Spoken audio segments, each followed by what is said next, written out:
नमस्कार मेरे साथियों, मेरे दोस्तों, मेरे आने वाले कंपटीशन वर्ल्ड के राजाओं, आप सभी का स्वागत है the new world classes Jamui channel पर।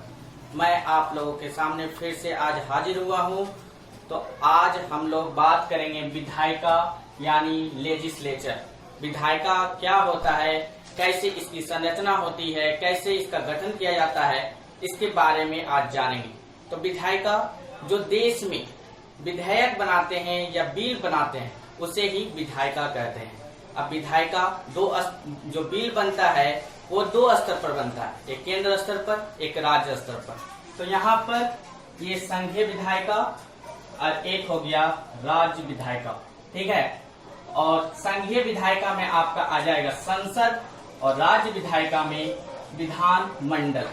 संसद का जो वर्णन किया गया है ये भारतीय संविधान में 79 में बताया गया है। किस अनुच्छेद में? 79 में संसद का वर्णन किया गया है। और संसद के 3 अंग होते हैं, राष्ट्रपति, राज्यसभा, लोकसभा। यानी संसद का जो गठन किया गया है वो 3 स्तंभों के मिलने से हुआ, यानी तीन पिलर के मिलने से हुआ है, राष्ट्रपति, राज्यसभा, लोकसभा। राष्ट्रपति का भारतीय संविधान में अनुच्छेद 52 में चर्चा किया गया है, राज्यसभा 80 और लोकसभा 81, ठीक है। राज्यसभा 80, लोकसभा 81 में विशेष चर्चा किया गया है। राज्यसभा अस्थायी सदन या उच्च सदन होता है। यानी अस्थायी सदन या उच्च सदन का कहने का मतलब हुआ कि राज्यसभा कभी भी विघटन नहीं होता है, यानी कभी भी भंग नहीं होता, इसलिए इसे अस्थायी सदन या उच्च सदन कहा गया। वही लोकसभा को वो अस्थायी सदन या निम्न सदन कहा गया है। यानी लोकसभा कभी भी विघटन हो सकता है, यानी भंग हो सकता है, इसलिए इसे वो अस्थायी सदन या निम्न सदन कहा गया है, ठीक है। राज्यसभा को बुजुर्गों की सभा कहा गया है, हाउस ऑफ एल्डर्स। राज्यसभा को बुजुर्गों की सभा या हाउस ऑफ एल्डर्स कहा गया है।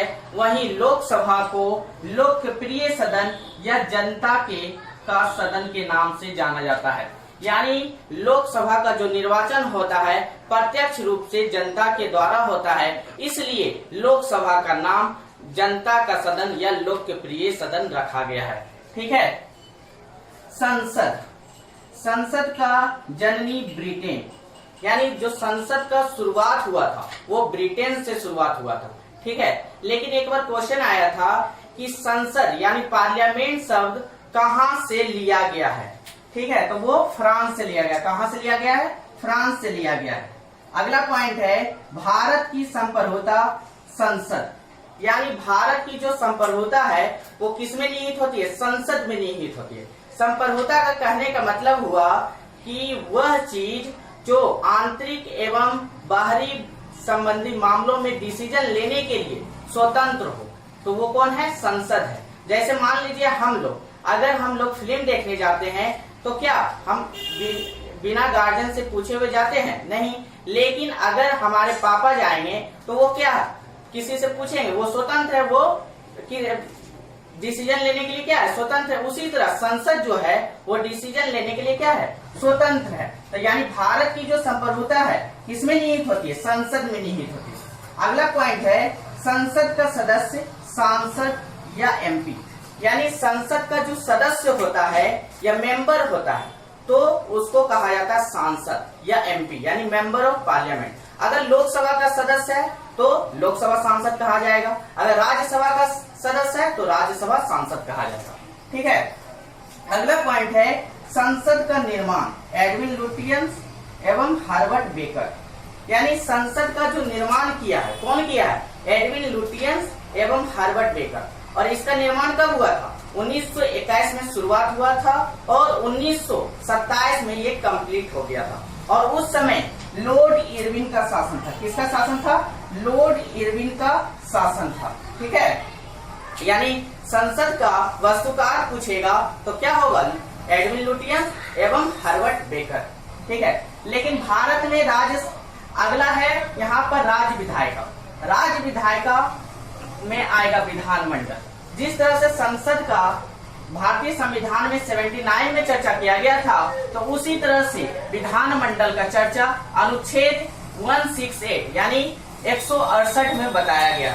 और विधानमंडल का भी जो निर्माण हुआ है वो 3 अंग के मिलने से हुआ है, राज्यपाल, विधान परिषद, विधानसभा। यानी विधानमंडल कितना अंग होता है? 3 अंग। कौन कौन? राज्यपाल, विधान परिषद, विधानसभा। राज्यपाल का भारतीय संविधान में अनुच्छेद 153 में चर्चा किया गया है और वही विधान परिषद का 169 यानी 169 और विधानसभा 170 यानी 170 में बताया गया। जिस तरह से राज्यसभा अस्थायी सदन या उच्च सदन था, उसी तरह से विधान परिषद भी अस्थायी सदन या उच्च सदन कहा गया है और विधानसभा को वो अस्थायी सदन या निम्न सदन कहा गया है। देखिए, अगर आपसे पूछेगा क्वेश्चन कि संसद के कितने अंग हैं, तो 3 अंग हैं, राष्ट्रपति, राज्यसभा, लोकसभा। लेकिन अगर पूछेगा कि संसद के कितने सदन हैं, तो वहां पर 2 आंसर होगा। कौन कौन? राज्यसभा, लोकसभा। ठीक है, ये क्वेश्चन बहुत ही ज्यादा इम्पोर्टेंट है। अच्छा क्वेश्चन है कि ये एग्जाम में पूछा जाता है। ठीक है, लोकसभा को अमेरिका और इंग्लैंड में अलग अलग नाम से जाना जाता है। अब इंग्लैंड में कहा जाता है हाउस ऑफ कॉमन्स और अमेरिका में लोकसभा को हाउस ऑफ रिप्रेजेंटेटिव के नाम से जाना जाता है। यानी लोकसभा को इंग्लैंड में हाउस ऑफ कॉमन्स के नाम से जाना जाता है और अमेरिका में हाउस ऑफ रिप्रेजेंटेटिव के नाम से जाना जाता है। और वहीं राज्यसभा को इंग्लैंड में हाउस ऑफ लॉर्ड्स और अमेरिका में सीनेट के नाम से जाना जाता है। राज्यसभा को इंग्लैंड में हाउस ऑफ लॉर्ड्स और अमेरिका में सीनेट के नाम से जाना जाता है। ठीक है, तो आज के लिए इतना ही। फिर मिलते हैं अगले वीडियो में नए टॉपिक के साथ। धन्यवाद।